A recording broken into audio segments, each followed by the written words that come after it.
Media visual. Seperti apa media visual? Kita lihat contohnya. Nah, ini dia adalah beberapa contoh media visual. Yang pertama ada carta ya, ini yang biasa kita kenal dengan poster ya, tapi ini poster zaman dulu yang biasanya ditempel-tempel di dinding, tapi beberapa guru nggak ngejelasin itu atau nggak mau menggunakan itu. Tapi beberapa guru menggunakan sih. Dan kalau kalian nanti, kalau di sekolah kalian nanti ada ini, manfaatkan sebaik mungkin, gitu ya. Ini adalah media visual. Kemudian juga ada yang seperti ini, atau biasa dengan kita pop-up book ya. Ini juga ada gambar yang disusun. Kemudian ini juga ada hasil gambar atau hasil potretan ya dari kloroplas yang menggunakan mikroskop elektron. Nah, ini dia beberapa contoh media visual. Langsung saja kita jelaskan terkait karakteristik, kelebihan dan kelemahannya.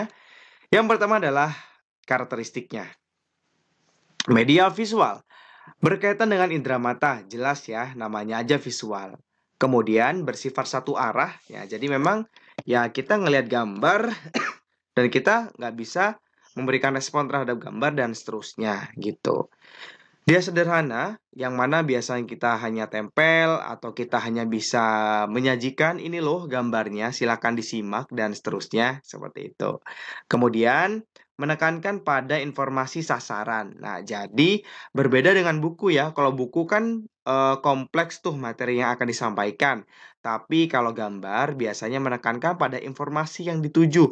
Misalnya organ ginjal, ya udah kita tunjukin organ ginjal saja. Kemudian yang lain dan seterusnya. Intinya spesifik apa yang kita jelaskan dengan media visual ini. Kemudian variatif ya. Jadi banyak sekali yang bisa kita explore dari gambar-gambar tadi sehingga kita bisa bervariasi menggunakannya. Kemudian memiliki unsur kekontrasan. Nah, jadi biasanya kalau gambar tuh kan punya background dan backgroundnya itu sebisa mungkin harus kontras. Jangan samar-samar. Ya, misalnya kalau backgroundnya putih, tulisannya jangan abu-abu. Maksudnya jangan yang warnanya rada-rada pastel gitu kan nggak kelihatan. Jadi harus kontras ya antara objek, tulisan dan juga backgroundnya. Dan yang terakhir adalah mudah digunakan. Ya, seperti yang tadi ya, sederhana alias mudah digunakan. Karena gambar ya tinggal tempel saja atau kita tinggal share target gambar yang akan kita jelaskan. Kelebihannya, yang pertama adalah menarik ya. Jadi kalau kita share gambar dan apalagi gambar tersebut belum pernah dilihat oleh siswa kita, biasanya itu akan menjadi sesuatu yang menarik.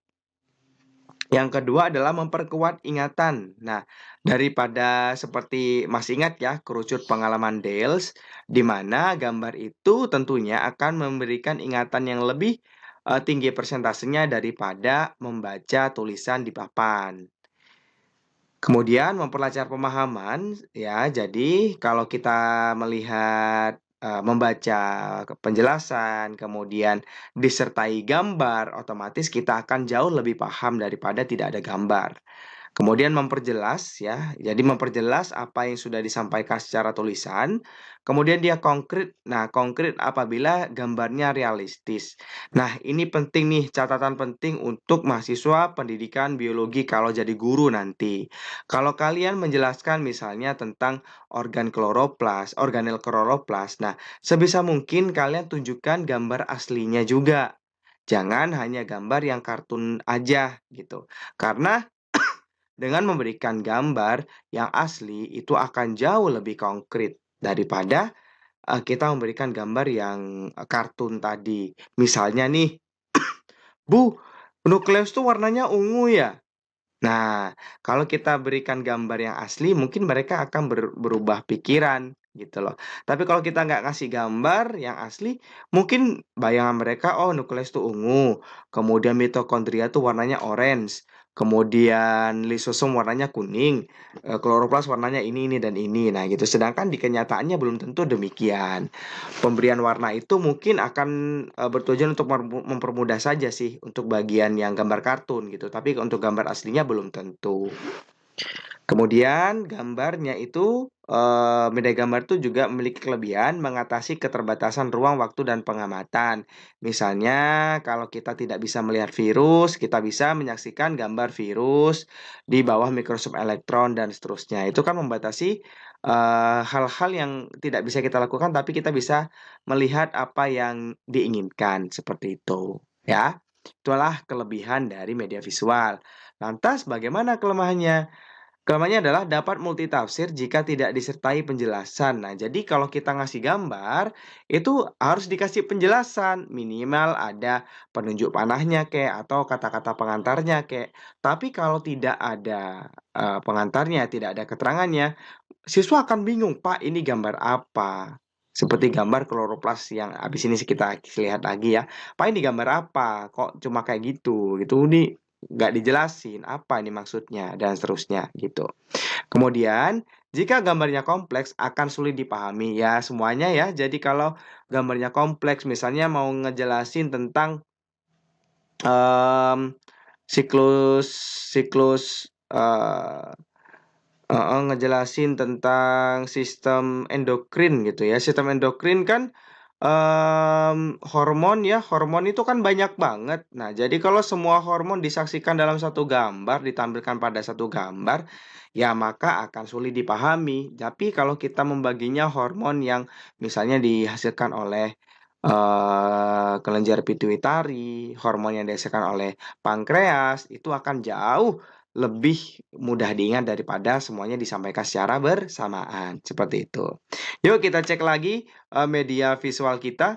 Nah, seperti ini ya. Jadi ada carta, di mana carta di situ ada keterangannya. Kemudian juga ada pop art, pop art book ya. Di situ ada gambar jantung ya, semi-semi tiga dimensi ya. Gambar dua dimensi yang disajikan seolah-olah tiga dimensi. Ada keterangannya juga, ini juga. Nah, kemudian kalau misalnya nih, ini gambar kloroplas sebenarnya. Cuma kalau tidak dikasih keterangan, mungkin akan membuat siswa bingung, Pak, ini gambar apa? Kok bentuknya kayak, kayak apa ini? Kayak kakao misalnya, dan seterusnya. Segitu ya. Nah, jadi ini dia karakteristik, kelebihan, dan kelemahan dari media visual.